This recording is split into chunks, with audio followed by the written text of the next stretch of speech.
Okay, I might start, given we are at 12 o'clock Canberra time. It's my job to give everybody a big welcome. Thanks for signing up and joining our webinar today. We're really excited about this one. It's the first of a series of three. So if this topic piques your interest, do keep an eye on our mailing list and we'll be advising of further webinars in the very near future. Before we go any further, I'd just like to acknowledge that AWP, the Australian Water Partnership, has our offices here on Ngunnawal country in Canberra, and that's where I am today. I would like to acknowledge the Ngunnawal people's care for country and waters and community, and I'd like to pay my respects to the elders past, present and emerging. Good morning, everybody. My name is Sarah Ransom and I'm the General Manager of the Australian Water Partnership. If you haven't heard of AWP before, it's funded by the Department of Foreign Affairs and Trade through Australia, and our role is to support sustainable and climate resilient water resource development in the Indo-Pacific and beyond. AWP is really fortunate. We have a partnerships model and we're working with a really wide range of partners, including about 250 Australian partner organisations and a growing network of partner organisations across the Indo-Pacific regionally and globally. You're going to be hearing from some of these organisations today as we go through some of our case studies. So as I said before, we're absolutely thrilled to be running this webinar today. It's been a little while since we've done something like this, and we were really excited to see the number of people that signed up for it. Really heartening to see that. So I think it speaks of interest in the topic and also to the importance of our theme today. So I'll just briefly introduce the cast of characters that you will see. Our AWP team members who have been organising and running the webinar include Robin Mansfield, who's GEDSI and Climate Advisor with Alinea International, who's part of our team here at AWP. Rowan Kent, who's the Program Lead here at AWP. Shreya Gyawali, who's a Senior Program Officer in the technical team at AWP. And behind the scenes, we have Kylie Johnson, Isabel and Sion. Thank you for all the hard work that you put into making this happen today. We also have a number of partners here with us today. I'll just get people to wave and you can introduce yourselves more fully. Anna, Pranee, Anoushka and Monal. Thanks for being our speakers today. And we also have a translator with us from Thai to English, and that's Rose. Again, thanks for joining us today, Rose, and helping facilitate the exchange between different languages. So for AWP, GEDSI, which is Gender, Disability and Social Inclusion, has been an important part of our work for years. And this is in acknowledgement that water touches us all and that different people's power within society and with political systems determines how much say they have over how water systems are governed and managed. We also know that social factors like gender, ethnicity, disability and indigeneity determine what kinds of knowledge might be considered relevant in decision making around water resource management. This is definitely acknowledged at a principles level in terms of integrated water resource management, but as we all know, it can be a little bit more difficult than that to put into practice. So Australia's AWP's approach has been to pay close attention to the power dynamics and look for those groups all the way throughout our work, and that's in line with Australian government policy for the development program. We also know that water is critical to climate resilience. Water touches every aspect of life and is central to climate adaptation. We're thinking about droughts and floods and disruptions to weather systems, which is how most people experience climate change, as well as increasingly to mitigation through things like emissions from wastewater, irrigation's contributions to greenhouse gas emissions, and also with water's close coupling to the clean energy transition through things like hydropower. So our approach to climate resilience really recognises the central role that water has, and it puts water at the centre of planning. In today's webinar, what we're trying to do is to take this central idea of water as a resilience multiplier and apply it to what we know about inclusion and GEDSI in the water space. And the idea that we're exploring today is that climate resilience is unachievable without recognising the specific needs, impacts, and knowledge of different population groups. So in terms of the structure of today's session, we're going to be listening to participants from two different AWP projects. One's in Thailand, and that's support to Thai Female Farmers Exchange. And the second one is understanding water quality and pollution in Kathmandu rivers in Nepal. We'll be hearing about these different aspects of climate resilience and its impact on different population groups. We're hearing about the power of locally led approaches and the value of focusing on women in agriculture for climate resilience. Just a few little housekeeping things before I move on. We have a Thai translator here, Rose. Rose and Pranee will be working together. I'm very keen for people to have the opportunity to participate in their own languages if needed. So we're making that translation available. And we can always follow up with transcriptions if that's needed. We'll circulate that following the webinar. We're going to be using the Zoom simultaneous translation. So if you're on the Zoom app on your computer, you can see a translation button there. You can click that and click to the language that you'll be using, which will just help with the simultaneous translation function. So particularly for those for speaking, you can use those buttons there. The second thing was I just wanted to really encourage people to put questions into the Q&A box. You can type those in and the team can answer the questions online, or we can come to discuss them at the end of each session if time permits. So please don't hold back, put your questions in the box, and we'll see if we can get a lively discussion happening. Okay, that's it for me. I'm now going to hand over to my colleagues, Rowan Kent and Robin.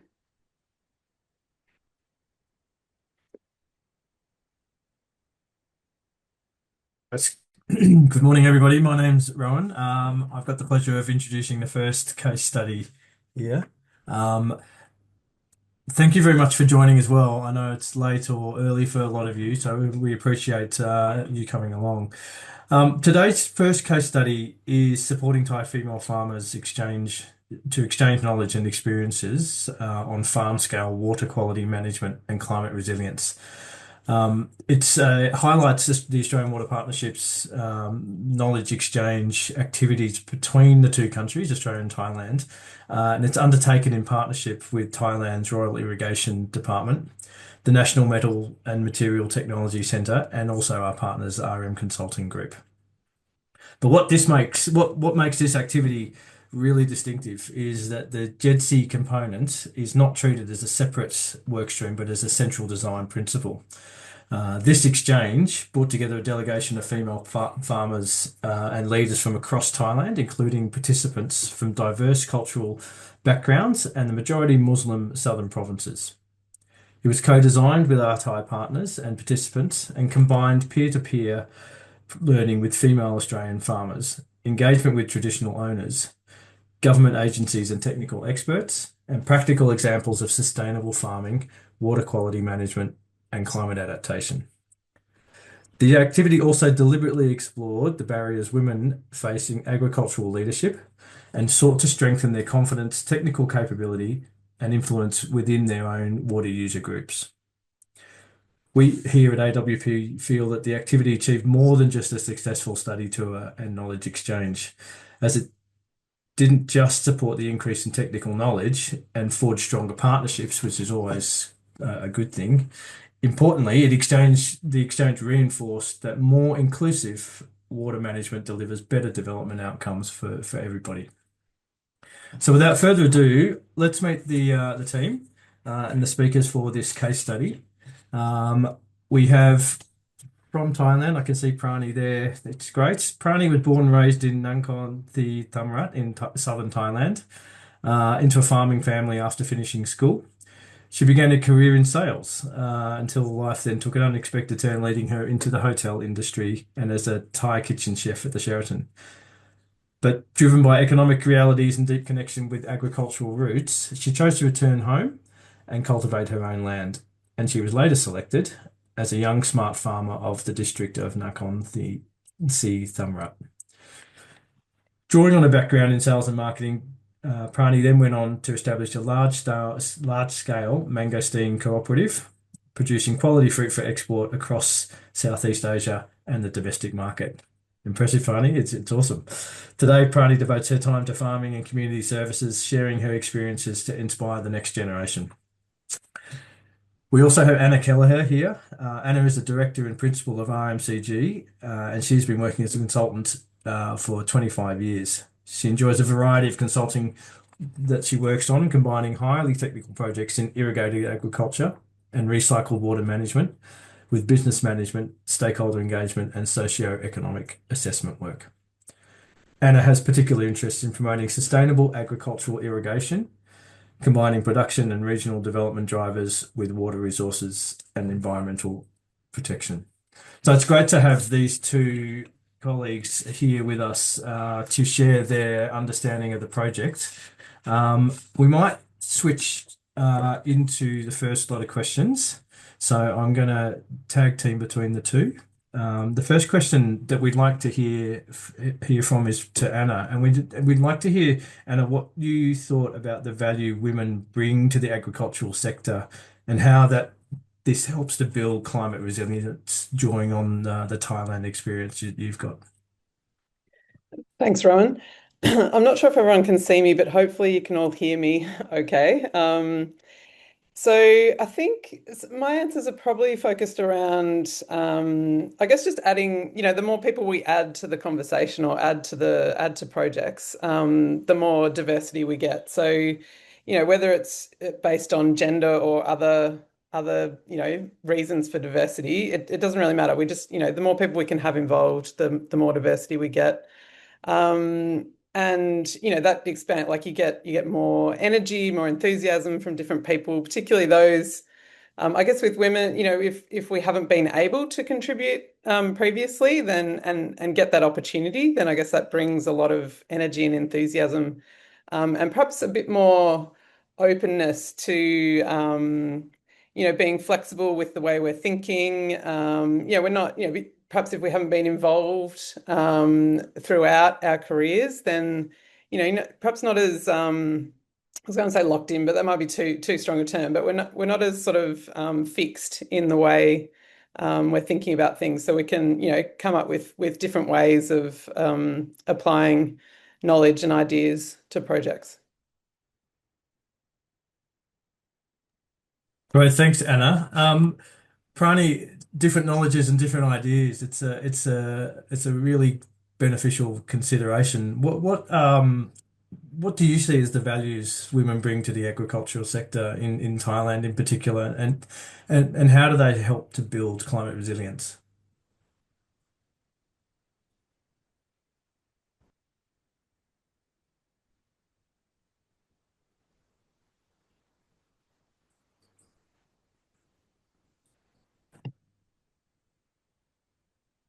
Just wait for the translation.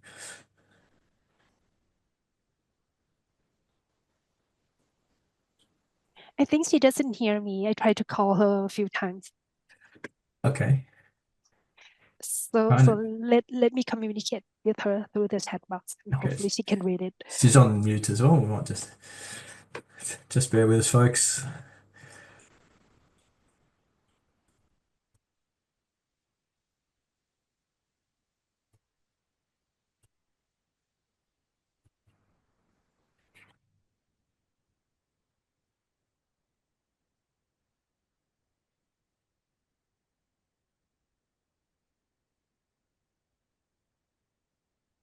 And we might just switch back to you while we're Yeah, waiting for sure. some tech and some comms to kick in for us. Anna, can you share one or two examples of challenges you've faced as a woman in the agricultural sector and maybe also in the consulting sector for agriculture? Yeah, of course. So I think for a lot of us, we've probably heard that term that gets used, which is mental load. So, which is something that resonates with me. I think often we're trying to juggle like so many different things, particularly if you have family or, community commitments. trying to fit that all in with our work as well can be quite difficult. And maybe we need to think about letting go of some things, prioritizing. But there's also, I think it's about, and it's something we've sort of tried to do in our consulting business. It may be about different ways of working. We don't have to be locked in to the just straight sort of 9 to 5, Monday to Friday. So it's coming up with flexible options, ability to be part-time, contribute in different ways, so that you can, balance all those different things that you want to do with your life. Yeah, absolutely. I think that's good. Um, just see if we can get Pranee back.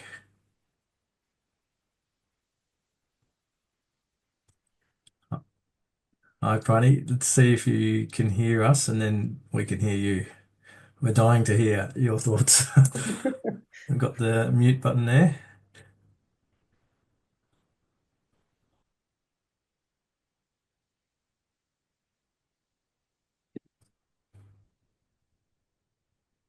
Wouldn't be a Monday without a few technical difficulties, folks.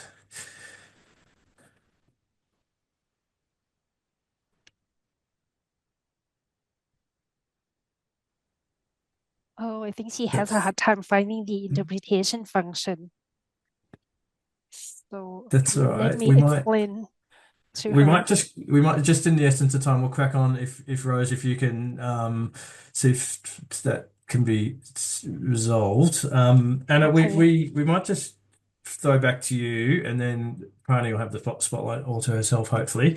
Um, can you tell us what participants were hoping to achieve with this program and the gender focused activities that it sort of had, and how it went, and what you saw, I guess, as the success that came out of the program in total Sure or as a whole? thing.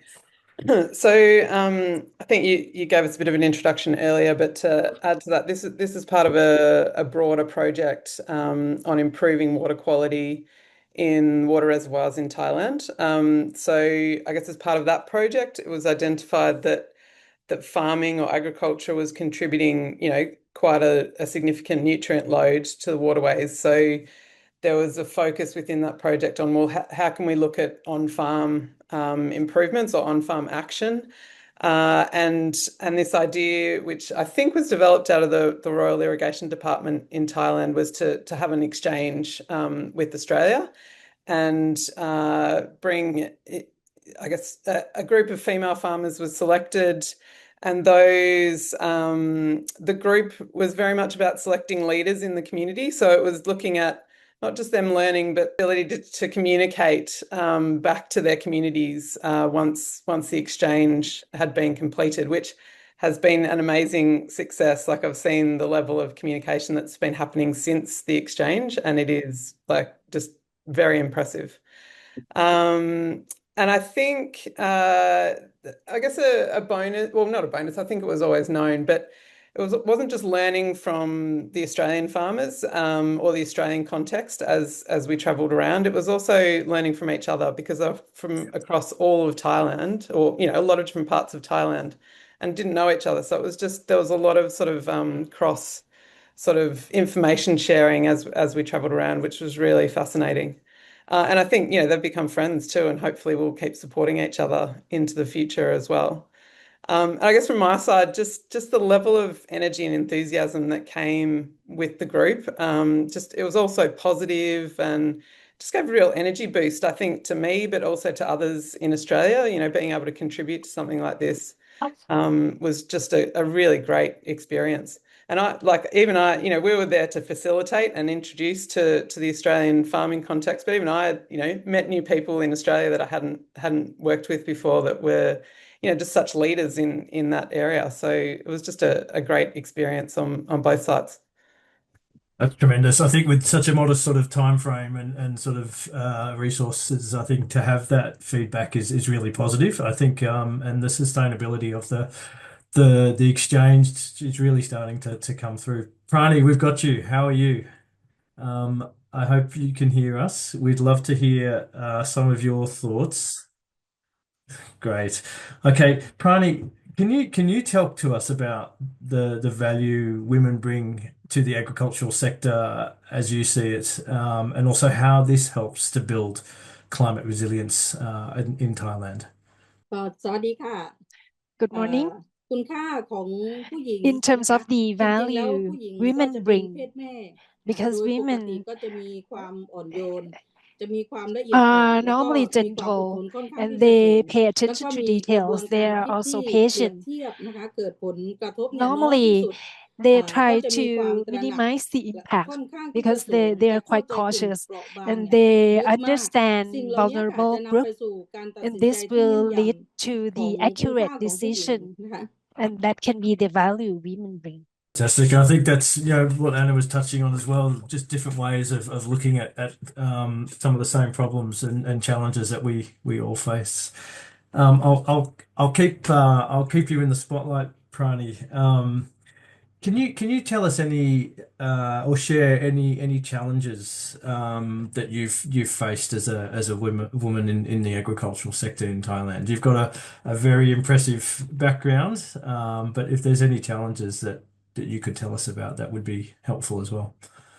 ก็ความท้าทายนะคะ In สิ่ง terms ที่ of เจอบ่อย challenges, ที่สุดเนี่ยส่วน what มากเรา I เป็น faced, สตรี what I จะ commonly โดน face, มองข้ามนะคะเรื่องของ normally ความ women เข้าใจ are ในเรื่องของ overlooked การจัดการน้ำ in ความเข้า terms ใจ of ในเรื่องข water องการ management. ทำคุณภา Maybe พผ they ลผ don't ลิต think we แล้วก็ understand water ก management า or ร productivity, มีส่วนร่วมในการที่จะส่งผลผลิต and เนี่ยออกนอกประ it's เทศ hard นะคะ for โด us ย to โดยที่ participate in ดิฉันเนี่ยเข้าใจ product บท export. บาทบริบทพื้นที่ แล้วก็ I understand the ได้ local นำความ context รู้เรื่องของ actually, การจัดการ and น้ำ I มาพัฒ apply นา the water ใน management แปลงของ knowledge ตัวเอง แล้วก็มีการสร้าง to คุณ my ภาพผ plot. ลผลิต Then นำไป I สู่ can การส่ง increase ออก the นะคะ สิ่ quality ง of ที่ my เรา products. ท้าทาย Eventually, ที่ I สุด can สิ่งเห export ล่า my นี้ค่ะ products. มีการบริหารจัดการทั้งผลผ I ลิต มีการบริหารจัดการเรื่องข manage องการส่งออก my เราใน productivity ฐานะที่เป็น and ผู้หญิง เนี่ export. ย ก็ And as a จะสา woman, มารถนะคะ สามารถพิสูจน์ความ I สามารถ can เหล่าเนี้ย prove my capability ให้ or กับ my ผู้ชาย capacity ได้รู้ แล้วก็ให้กับ to การบริหา male รในเรื่องของ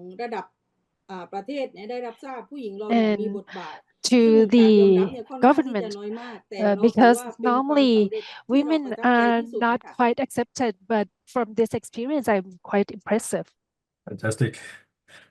And I think personally, Pranee, what was the impact that this program or activity had for you, and what longer term changes do you see are possible? เอ่อ ผลกระทบจากโครงการนี้ For จริ the ง ๆ แล้วถือ impact ว่าไม่ of มี this นะคะ เราได้ pro- ประสบการณ์สำหรับ program, โครงการนี้มากกว่า I การ earned ที่ a lot of เราไป experiences ป from ระเทศ this ออสเตรเลีย เนี่ย program ไปดู because เรื่อง when I went ก to ระบวนการ Australia ต่าง ๆ ในเรื่องของการ and ทำการเก study ษตร เนี่ several ย processes เกษตรกร or ไทย เนี่ย น้อย related มาก to ที่จะมีโอกาส โดยเฉ agriculture, พาะที่เป็น and กลุ่ม that's a ผู้ห rare ญิง chance นะคะ ที่ได้รับโอ for กาสในครั้งนี้ farmers, สิ่งที่ especially เห็นได้ชัด female ที่สุด farmers. ที่เราไปประเทศ The ออส most เตรเลีย เนี่ย ก็ distinctive คือในเรื่อง thing ของโมเดลธุรกิจ is นะคะ the มีต business ลาดน model ำ นวัตกรรมเสริม แล้วก็เพิ่มราย because ได้ หลังจากที่เรา it's กลับ led จากออสเตรเลีย by เนี่ย ดิฉันเองในฐา market นะที่เป็น with ประธานกลุ่ม innovation, มังคุด and เปิดรวบ I รวมผลผลิต I ให้ as กับ คน the ในชุม head ชน of ในระดับ Mangosteen อำเภอ Cooperative ในระดับจังหวัด เพื่อ การ allow ส่งออก people a เรา chance ได้ to นำในเรื่องข more อง chance ธุร to กิจ to โมเดล export เนี่ย their มาปรับใช้ products. โดย That's why I ตลาด apply this นำ หมายถึงว่า model. เรามี We ผลผลิต uh, ที่มีคุณภาพเป็นเกรด การ we ส่ง have ออก เบ a อร์ 1 เบอร์ high 2 เราจะไป ที่ quality ประเทศญี่ปุ่น จะไป mangosteen ที่ประ to เทศจี export น นะคะ to สำหรับเบอร์ 3 Japan เป็น and เบอร์สุดท้าย เนี่ China, ย เราก็จะส่งไปยัง and สิงค that's โป for ร์ the เวี high ยดนาม high แล้วก็ grade, บริโภค and ภายใน the ประเท lower ศ grade will be เราได้ exported to นำนวัตกรรม Vietnam, and it เรื่อง will ระ be บบ sold in IoT Thailand. มาปรับ We ใช้ also ให้เกิดคุ apply ณภาพสำหรับผล IoT ผลิต to แล้วก็ enhance สุด the ท้ายที่ quality เรา of ไป the เจอของ products. ออสเตรเลีย แล้วเรานำมาปฏิ Lastly, บัติ ก็คือการ or the อ่า last thing we apply เพิ่มราย from ได้ Australia เรา to นำมังคุดที่ enhance เป็นลูก our ด revenue, ำ ที่มันสุกงอมเนี่ยค่ะ we นำมาแปร use รูป the ทำเป็น right น้ำมังคุดส mango กัด and เย็น process ซึ่งจะ into the ดูแลในเรื่องของสุข mango ภาพ juice, สำหรับผู้ที่เป็นมะ and เร็ง that ด้วย can ซ้ำไป be แล้ว healthy ก็ for นำ those เปลือกมังคุด or มา patient ส with กัดเป็นสี cancers. ย้อมผ้า And then แล้ว we ก็ can นำเปลือก extract มังคุด หลัง the จากที่เรา color นำมา from สกัดแล้วเนี่ย นำมา mangosteen เผาเป็นถ่า peel, น and it can be นำมาผลิต changed เป็น to ถ่าน ส paint, บู่ or ถ่า we น ชา can โค burn it and turn สิ่ง it เหล่า into นี้ที่เราเรียก charcoal. ว่ากระบวน We การ ส also ร้างคุณ process ภา it พ ที่ into เรา charcoal ไม่ทิ้ง soap เป็นเศษขยะ because เลย นำมา we ใช้ try to apply ให้เกิดประ the โยชน์ เรา zero ยั waste งดูแล approach. ถึงเรื่องระบบ สิ่งแวด we ล้อมอยู่ด้วย also ค่ะนี่ take คือ care สิ่ง of ที่ the เรา environment. คิดว่าเราได้จาก So this is what สิ่ง I ที่เรา have เดินทางไป learned ต่างประเทศแล้วก็ from มาพัฒนาตัว Australia. เรามาพัฒนาชุม So ช I น can แล้วก็เป็น develop ส่วนหนึ่งใน myself การ and พั the ฒนาประ community, เทศด้วยค่ะ and eventually I can develop the nation. And I think you've touched on the three key pillars there of international development and success in economic, social, and environmental. So that's tremendous to hear, Pranee. Thank you. I'll come back to you in 1 minute. I'm just going to switch track to ask Anna a final question. Anna, can you share your experiences in working in partnership to achieve GEDSI and climate resilient aims, maybe using this program, but any other programs as well that you've worked in for the audience here? Sure. Just before I do that, I might just add to what Pranee was talking about there, which it was really, I guess, was fascinating learning for me as well, that concept of really a market-led decision making. So, it's something very much that we kind of do almost not without thinking, but it's very common in Australia. But I was interested to learn that it wasn't so common for the Thai farmers to think like that. So it's all about knowing what your market is and working towards selling into that market. So in terms of sorry, to answer your question more directly, so working to achieve GEDSI and climate resilience aims. I think I find, I guess our business is quite is actually like sort of female dominated, even though like it's sort of become that way over time. It wasn't originally. So I guess I really enjoy, it's like if we're doing that ourselves within our own business, it's about like looking at how that's done in a broader sense in society, but also, in Australia and internationally, and just having that opportunity to work with others on those issues. Often I'm working on technical stuff that maybe doesn't have anything really connected to that. So it's great to do projects where you can really think about some of those sort of more social, structural type issues. And this was we weren't the instigator of this program. We were sort of, brought in to help facilitate it. And it was just such an amazing opportunity to get to meet, some really leading farmers, but also some of the Royal Irrigation Department, other government officials and things in Thailand who are female, who just playing some really great roles within the industry there. So it was just sort of quite eye-opening, really, to see what's happening out there and to be a part of that. Fantastic. It's it's great to see, and I think people are definitely being more inclusive, which is even better. Pranee, I'll throw to you for the final question. I'll put you on the spot for the last one, and this is: can you tell us what were the key factors that enabled you to participate in this farmer exchange program? ปัจจัยสำคัญนะคะที่ The key ได้รับการ factor คัดเลือกให้เข้าร่วมโครงการนี้ that อาจจะด้วย enabled me to ศั participate กยภาพ in ของ the ตัว program. ของดิฉันเอง I นะ think คะ maybe มี because ภาวะ of การเป็น my ผู้นำ potential, แล้วก็ because เรา I have มีเป้าหมา leadership, ยที่ชัดเจน I also กล้า have คิ the ดแล้ว clear ก็กล้าตัด goals, สินใจ and เรา I ถือว่า dare เป็น to ควา make ม a เด็ดเดี่ยว decision. ที่ยอดเยี่ยมมากๆ And นะ I คะ แล้ว am ก็ very decisive. เป็นผู้ที่อุทิศตัวเอง I'm committed ทำเรื่องของ to ระบบน้ำเรื่องของการ water ผลิตผล management ผลิต system ที่มีคุณภาพ แล้วก็ and มีการ to จัดการเรื่องต high ลาด quality มีการ products. ดูแลสิ่งแวดล้อ I มสิ่ง can เหล่านี้ค่ะ manage เราถือว่า market เป็นโอกา while สที่ taking care of ที่ environment. ทุกๆอย่างได้มาลงที่ดิฉัน And นะคะ so I have a lot of features or quality. That's why I can join this program. โอเคค่ะ Fantastic. And Kapung Kap, Pranee, that's really great to hear from you. Just before I hand over to the next case study and next speakers, just a big thank you to Anna and Pranee. Your insights have been really tremendous. I think inclusion and diversity are some of the key themes there, but obviously leading to market-led decision making, but the internal and external communication processes that you're able to test out and establish seem to be working really well. I think as we go forward in this sector, and all sectors really, to be fair, it's considering GEDSI as institutional sort of consideration and not just an add-on, I think we'll find ourselves in a better place. So thank you very much to you two for participation, and also thanks to all the support from the Royal Irrigation Department in Thailand and the partners involved. Thanks, Robin. Thank you, everyone. Thank you, Pranee, Anna, Rowan, and Rose for your translation. Anyone who wants to ask questions, please put them in the Q&A box. We have, okay, a question for Pranee. Where have you seen the greatest change in attitude and behaviour to recognise the role of women in water management? Is it government, other farmers, or the community in general?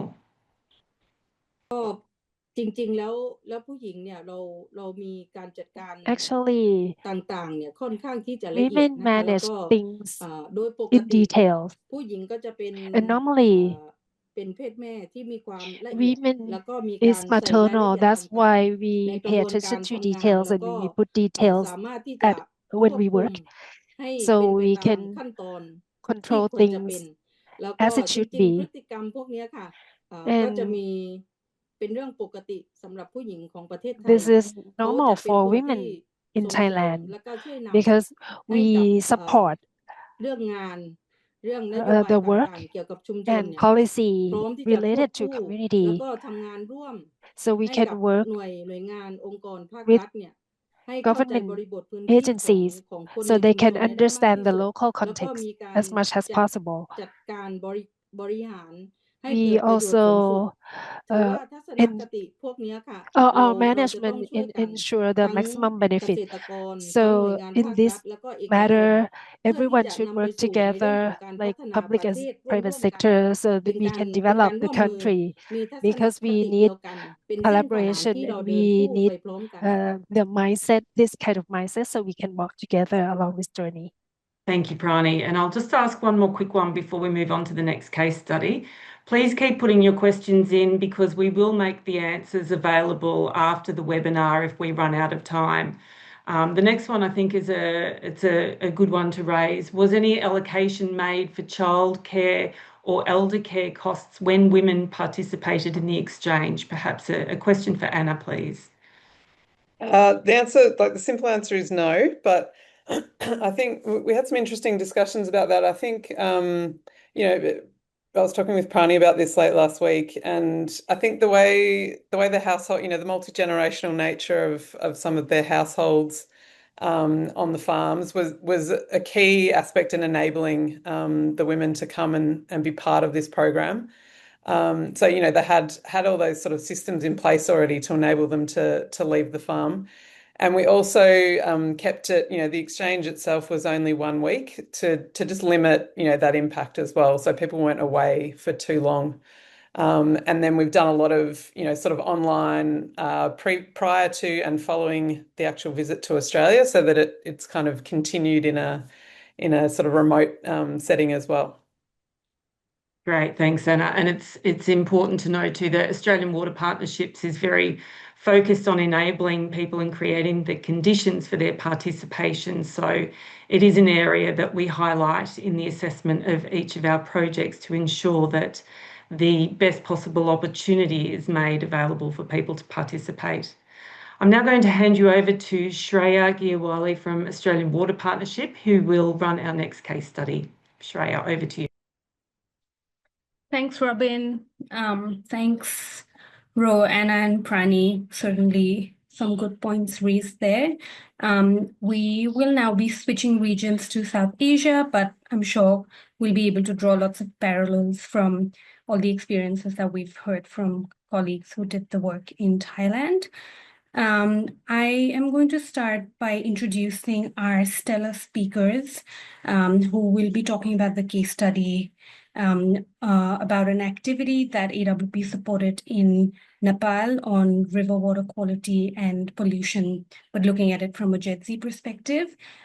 So we've got Anoushka Pandey, who's a water policy and GEDSI specialist. Anoushka is the development researcher and program management professional. She's working at the intersection of water governance, climate resilience, gender equality and inclusive development.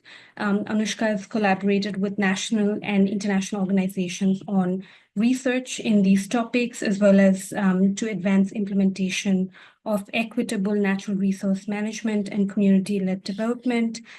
She holds a master's degree in water science, policy and management from the University of Oxford, and a bachelor's degree in agricultural science and technology from Purbanchal University. She's passionate about translating evidence into action and specializes in stakeholder management, policy analysis, and cross-sector partnerships to address complex social and environmental challenges. Our second speaker for today is Monal Bhattarai. She's the director of Canopy Nepal. Monal has worked in this space since 2018 to advance equitable access to quality education for students from disadvantaged backgrounds through program growth, partnerships, and organizational development. She's a founding member of Canopy France and Canopy USA, mobilizing global support for education in Nepal. She's been recognized by Forbes 30 Under 30 Asia, UN Women's 30 for 2030 Network, Global Citizen, Global Shapers, and One Young World. She's also co-founded Bhandinchu, a digital accountability platform promoting transparent, data-driven governance. She holds a Bachelor of Social Science from Kathmandu University and a Harvard Business School online credential. That's really, yeah, those bios are really reflective of all the good work you have done. I'll just say a few words about the case study. So the Australian Water Partnership focuses on ensuring that our GEDSI approach across our program portfolio is mainstreamed across each of our activities, but we're also trying to make sure that we've got some targeted activities. So we're looking at, GEDSI, the GEDSI elements of various water resources management issues. So this one was looking at river water quality and pollution in the Bagmati River, which flows through the Kathmandu Valley, probably less than a kilometer from where I grew up, and maybe Anoushka and Monal as well. So it is a culturally significant river. It also flows through one of our major Hindu temples. So there's GEDSI aspects has always been embedded within how the river system has worked, but it's also one of the most polluted rivers we have in the country. And so AWP supported Include-A-Wait and Canopy Nepal and the National Indigenous Disabled Women's Network, NIDWAN, in Nepal to do an inclusive scoping study to look at some of the aspects of river water quality and pollution in the Bagmati River. I will now start with some questions for the speakers. And Anoushka and Monal, feel free to take them as you like or add to each other's answers. But Anoushka, I'll probably get started with you. As part of this project in Nepal, how did climate resilience sort of emerge as a key aspect while you were working with different GEDSI groups? Thank you, Shreya, for introducing us and the project as well. I would like to say there's some big shoes to fill after Anna and Pranee, but I'll get right away to the question. Climate resilience here emerged because for communities living alongside the Bagmati River, it almost is an everyday challenge. Kathmandu receives rainfall 100 days out of 365. So you could say it receives rainfall, say 1/3 of the time throughout the year. So then for these people, resilience means constantly adapting to risk, protecting their families, their property, homes, and kind of making every decision of their effort and income around what will happen with the river.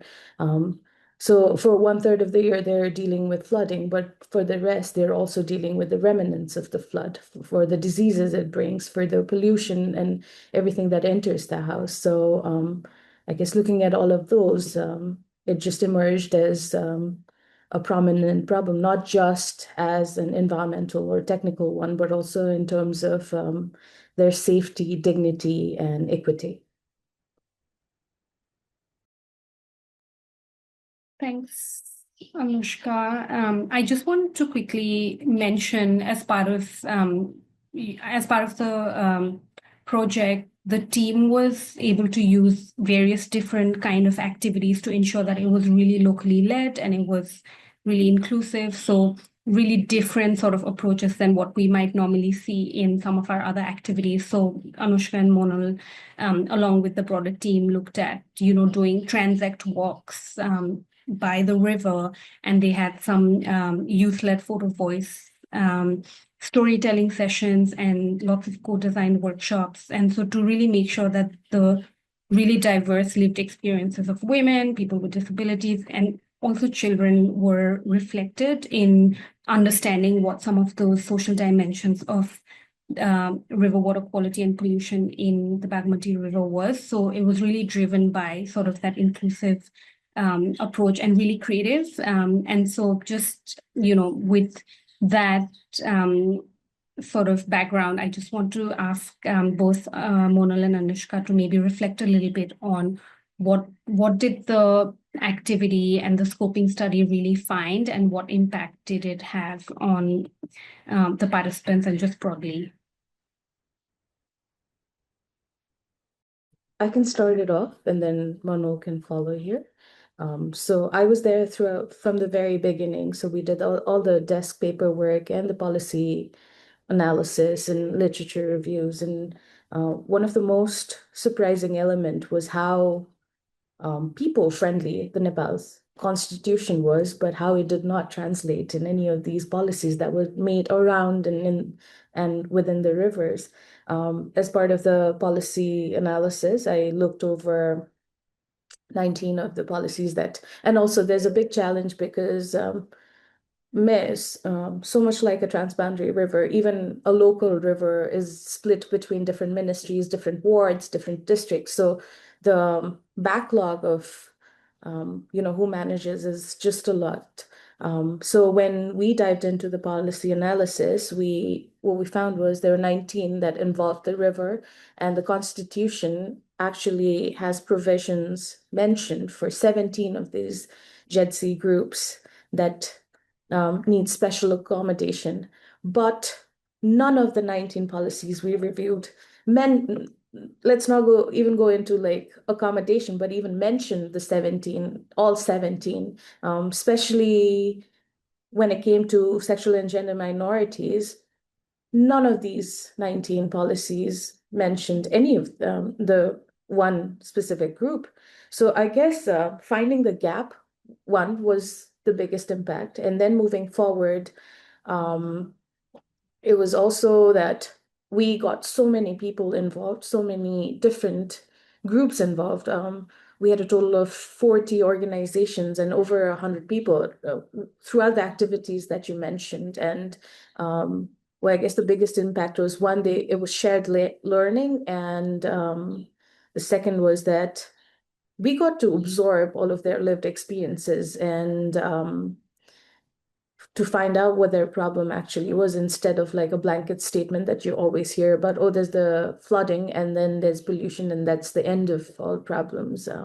But yeah, I think Monal can dive into what it was like working with kids and what kind of impact they had. Yeah. Adding on to what Anoushka said, especially for the children, it was the impact was kind of twofold. First, because of the format of the data collection that we used, it gave children a very safe and creative space to express themselves on what water issue meant to them and their lives. And second, it helped us and the partners see that inclusive data collection needed more than surveys. We did pre-evaluation and post-evaluation that helped us measure awareness, confidence, and expression without exactly asking that question.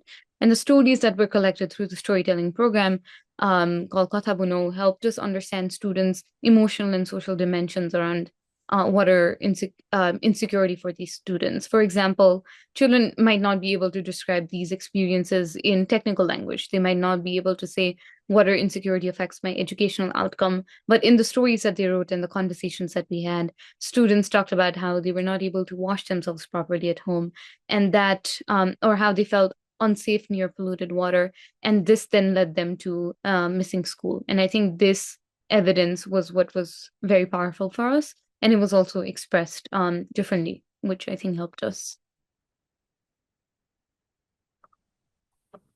Thanks, Monal and Anoushka. I think my takeaway from the project was also that, as you said, like there's just usually blanket statements around there's flooding and there's pollution, but what does that actually mean to people who have such significant regard for the river that's got so many different cultural as well as environmental elements to the people who live around it. It was really useful. I think just drawing on some of what you've already touched on, Monal, I think this is a question for both of you on, what was the value of having this really locally led approach? And, AWP works in partnership with our Australian experts as well as, local experts like you both. So, any advice or any sort of insights or learning you have from this experience that you'd like to share, maybe with our Australian partners when we're thinking about locally led approaches in the different countries that we work in.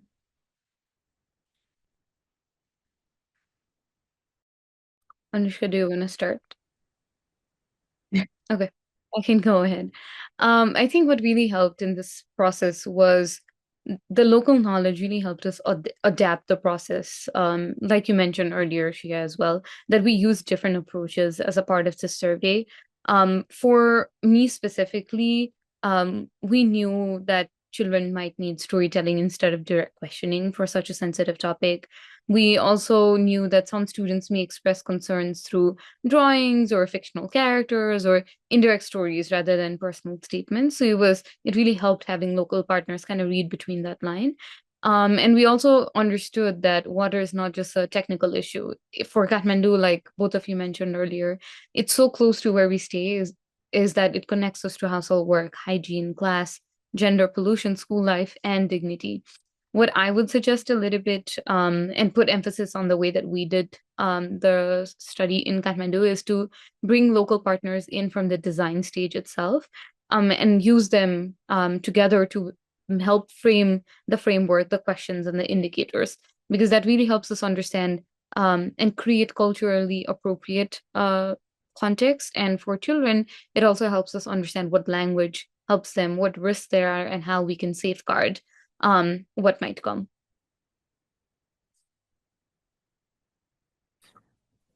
Thanks, Anoushka. Yeah, I would like to echo what Monal said.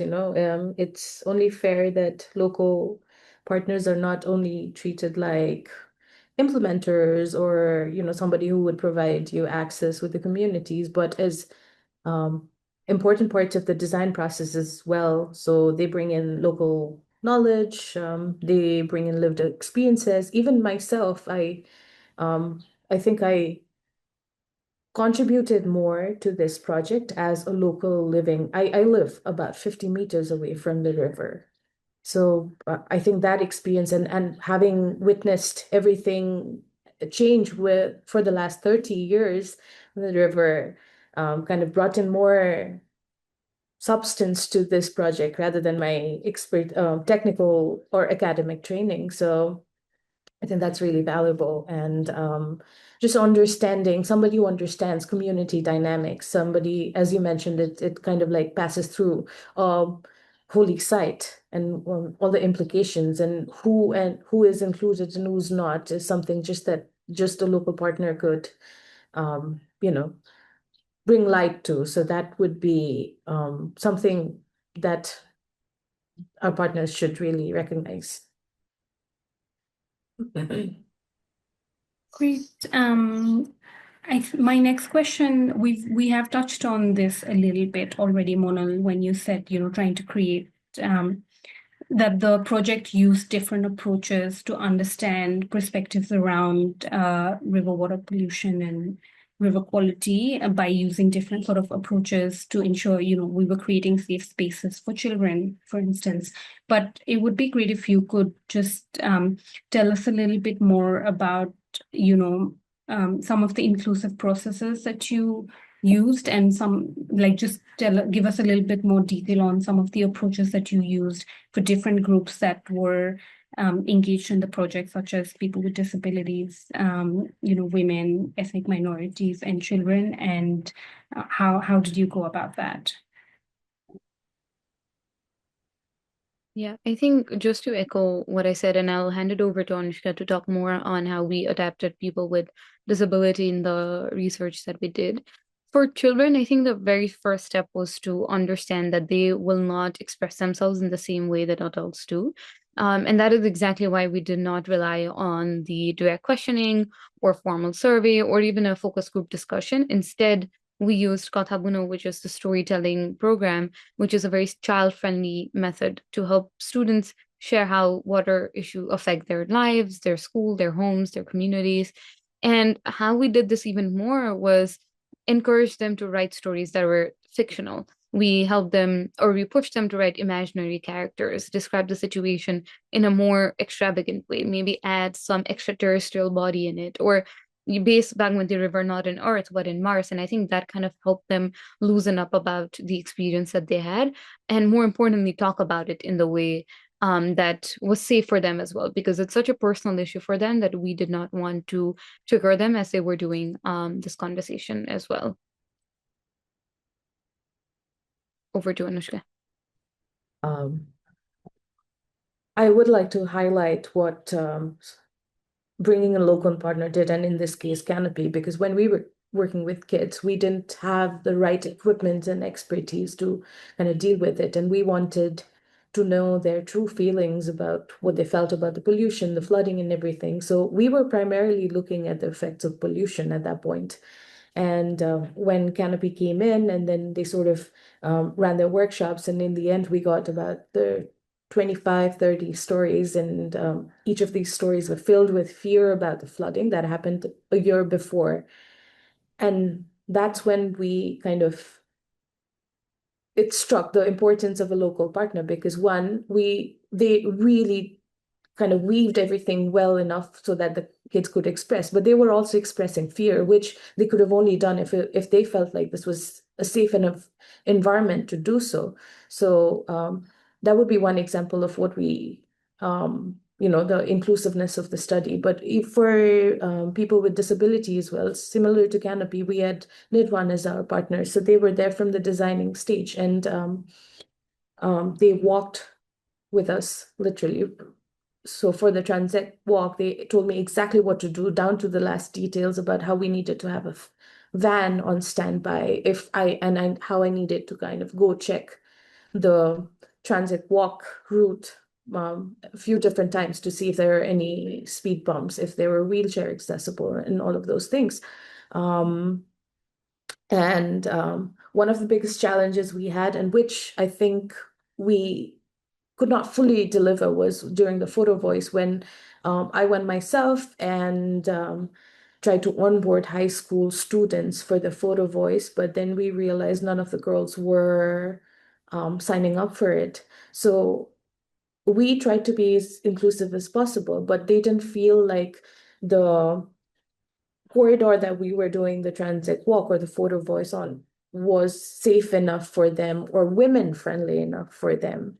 So it also came as a lesson to us regarding how we can try all that we want about being inclusive, but the space also has to kind of, be designed the same way. And that would only happen with inclusive policymaking. Great, thanks. And it's certainly what we're learning at AWP in terms of ensuring that we are co-designing our activities from the get-go, to ensure all of these sort of perspectives and challenges as well as opportunities are sort of captured early on. I can see we've got a few questions, so I'll now hand to Robin to just run the Q&A session. Thanks. Thanks, Shreya. Thanks, Anoushka and Monal.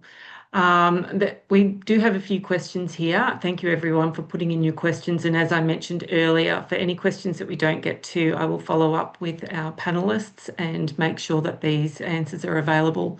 I'm going to jump into a citizen science question, particularly given part of the project was Youth Photo Voice, which was an incredibly powerful piece of work. The question is, would you kindly share your thoughts on how citizen science can help in empowerment of ordinary people to engage and tackle water management and river health challenges?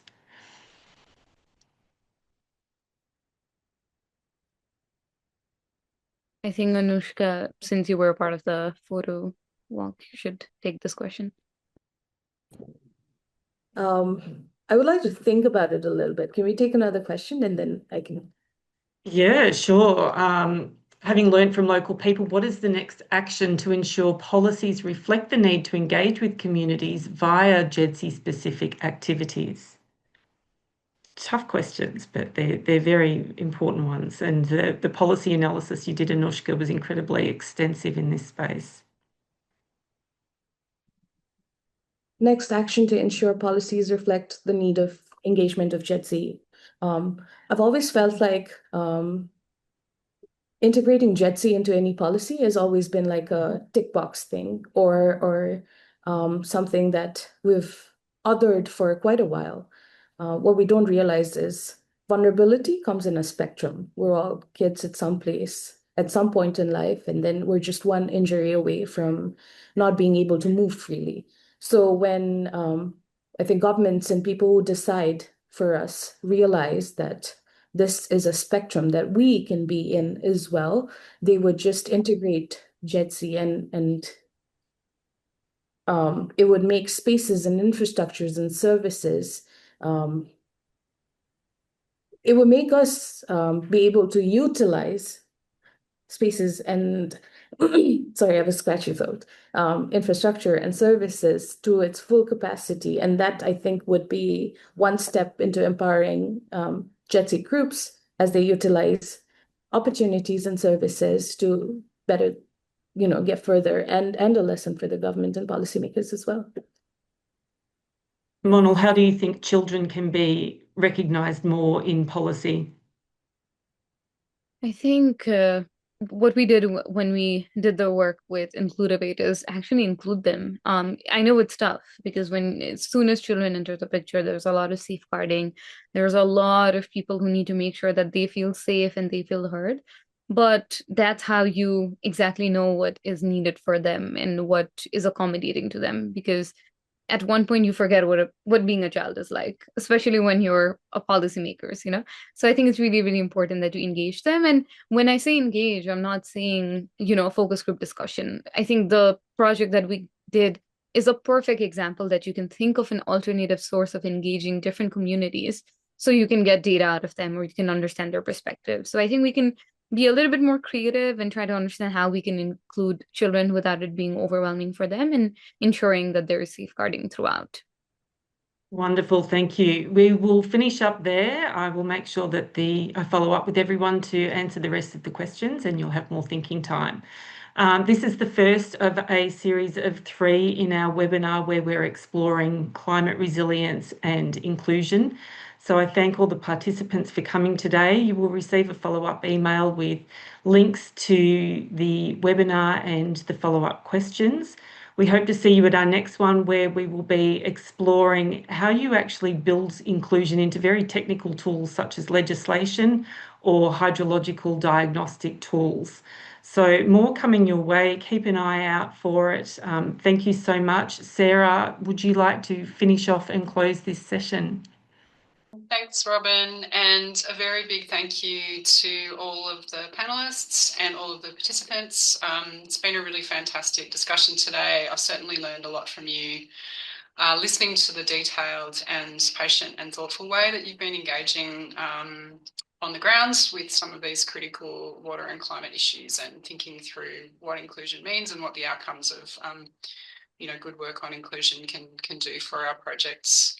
I'd also like to really thank the participants. Thanks for being with us today. It's so heartening again to see so many people signed up and so many people show up and attend the session as well. And I hope you have the same feeling that I do, which is that we're just starting a conversation here, which I hope will continue over the next few webinars and for AWP and some of the other work that we've got planned over the next 6 to 12 months. So A big thank you to you all. And finally, a great big thanks to the AWP team, those that you've met today on the screen, but also those who are working away in the background to solve all the technical issues and to make sure that the event ran smoothly today. So big thanks to Kylie and Sion and Isabel from our team.